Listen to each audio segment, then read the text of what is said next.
Okay, so I'm super duper duper excited, and I know you will be too, that since our kiln got repaired, we're able to do our clay this year. This just came out of the kiln, and you know that the clay has been fired when it turns from gray to a nice white, and it's hard, and all the water has evaporated out, so it's become firm.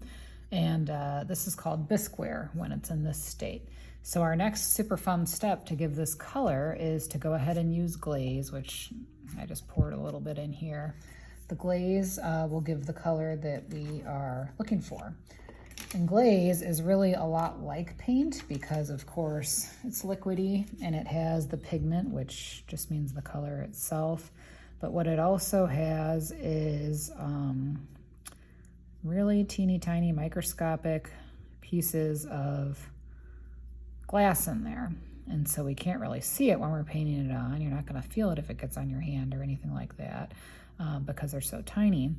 But once this goes back into the kiln a second time, it's the glass that melts and makes the piece appear shiny. That's what makes it shiny and so beautiful. I think that's why, you know, we're all attracted to clay pieces that have been fired with glaze.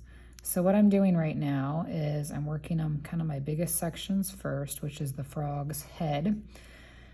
And I know that's going to be green, so I'm just giving my first coat, making sure I get the edges of the mouth, slow way down up by the eye, because if I get green on it, which might happen a little bit by accident, but it's going to be harder to get that off. So whenever I'm applying it, I just want to use a really steady, careful hand.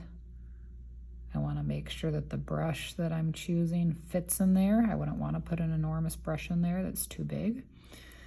And I like to constantly turn my piece around, either in my hand or on the table, when I'm working with a sculpture, which is 3D, because I need to be able to see from every side. If I'm not looking at those sides, and the problem is I'm going to miss something, and I'm not even going to know I missed it. So get his head all the way around. One thing we are not going to do, and will never do with glaze, is you never put glaze on the very bottom part. So this whole part right here, never, ever, ever. That's going to stay white. The reason is if I painted that with my glaze, green, doesn't matter what color, then those glass particles that I told you about, they will melt in the kiln like they're supposed to, and they will fuse to the kiln. In other words, get stuck, and that is almost impossible to get off. And so what it would do is it would wreck your piece would get stuck in there forever, and it would also wreck the kiln because that's not supposed to happen. So be aware that we don't paint the bottom ever. Okay, we're just painting the sides, oops, and we're painting the top. And the other thing I'm gonna try to do is tip him in my hand, paint in his mouth. And I guess that could be green, like it's part of his skin. If somebody wanted to reach some red in there for fun, you could do that. But stick the brush way in there and try to get the whole mouth. Because again, when you're doing a sculpture, you're thinking of it being viewed from every angle. So we don't want to look in there and have it all empty.